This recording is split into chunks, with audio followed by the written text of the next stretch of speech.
Hi guys, we're here on the start line of the RideLondon Sportive, and we're going to go look at a few of the key points today out on the course.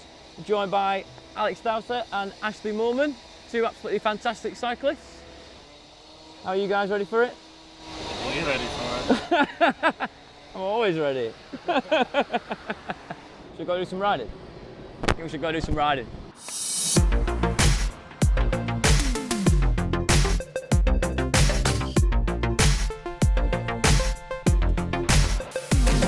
Okay guys, here we are in, believe it or not, what is a quiet central London. You guys ridden in London before? What do you think of it so far? Yeah, it's been great. Nice to have a bicycle path. Obviously a lot of traffic, so to ride on the bicycle path makes a big difference. But didn't think I'd be sightseeing London on my bike. So yeah, really awesome, and yeah, a great place for a ride, for the race. What about yourself, Alex? I've not ridden, this will be the first time I've ridden a bike around London with traffic, but I've raced a few stages of Tour of Britain where they've closed off the roads, and I think like the RideLondon will be a real novelty for a lot of people to be on roads they know, but absolutely car free. And with what you said about the bike lanes, I think this one, for example, is brilliant, and it's separated traffic from cyclists. Yeah, cool. We'll go check out somewhere else. Awesome.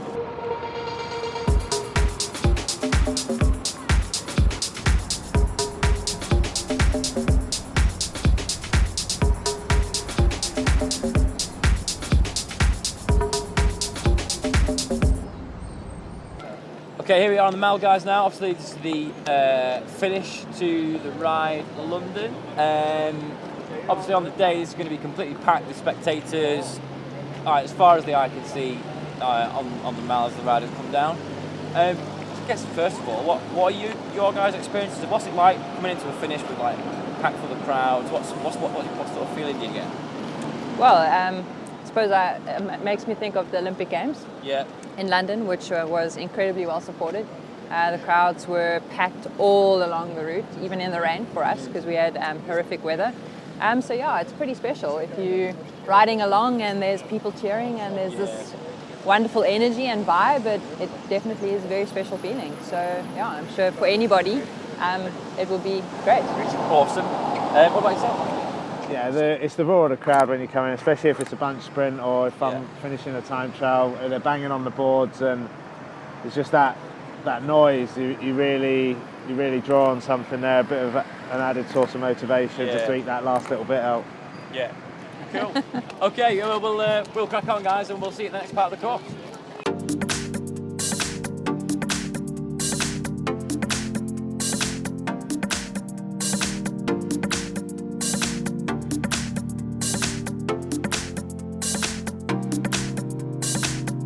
Okay guys, you join us now in what is a lovely day in Richmond Park. We're about 20 miles into the ride now.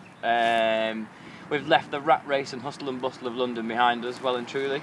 This is like the first kind of real greenery you get to see on the ride. I think we'll just talk first a bit about perhaps some nutrition, a bit of information nutrition wise for the guys who are going to be doing the ride. Ashleigh, do you think people should be eating around now? Yeah, I think it's important to be eating consistently through the race. Don't wait till you feel hungry or thirsty, because then it's generally too late. So yeah, every hour at least be eating something.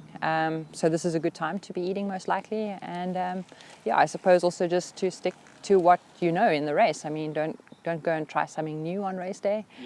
Test out whatever you're going to use in the race. Test it out in training. Yeah. Cool. Do you have any little treats that you enjoy reaching around and grabbing out your back pocket during a big race at all? Yeah, we get little sandwiches full of Nutella. So if I pull out a sandwich and it's got nut written on it, then it'll be really nice, but normally it'll also go all over me as well. So it's the messy but the best ones. Cool. What would you recommend for guys about layering? I mean, what do you have any tips in terms of like what they should be taking and removing or anything there? Well, I mean, being too hot is always better than being too cold in my eyes, and once you get too cold, it's difficult to come back. So, yeah, I think at the start of a mass participation event, you might be standing around a bit waiting for your start. So it's important to wrap up then. But by the time you get here, you might be heating up a treat. So save some space in your back pockets for like a rain jacket. Yeah. And have that on at the start line, and then when you get to Richmond Park, if you're heating up, take it off, put it in your back pocket, and then you've got a rain jacket for if the weather turns. We are in England, so it is a possibility. Well, you never know, and then it's there for if you get cold as well. Awesome. Cool. Well, I think we should push on to the next bit. What do you guys think? If you're ready.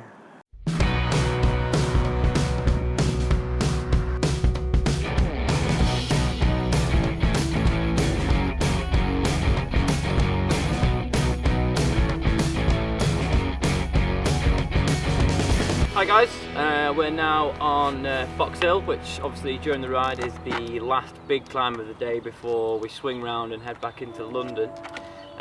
Obviously the most famous and probably most scenic of the climbs on the route, on the well-known zigzag road here. Ashleigh, have you had memories of this place at all? I do indeed. Yeah? The London Olympic Games. This was where it all happened, and crowds were amazing up the climb. And yeah, crazy. After the climb, move went, just missed it, and then the rain started pouring. So it was a crazy day. Yeah. Alex, have you ridden here before?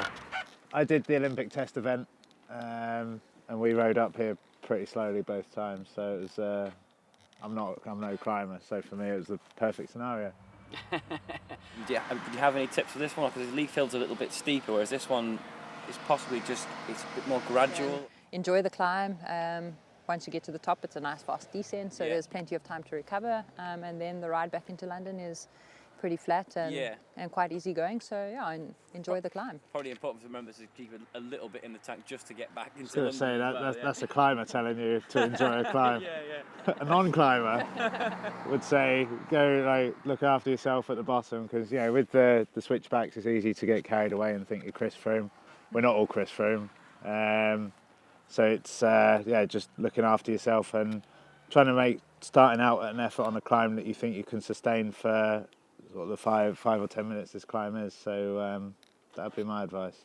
All right. Thanks, guys. I think that's all we've got time for today, guys. Anyway, so we're going to head on up that way, and in the meantime, take it easy, and we hope to see you all at the ride. Cheers.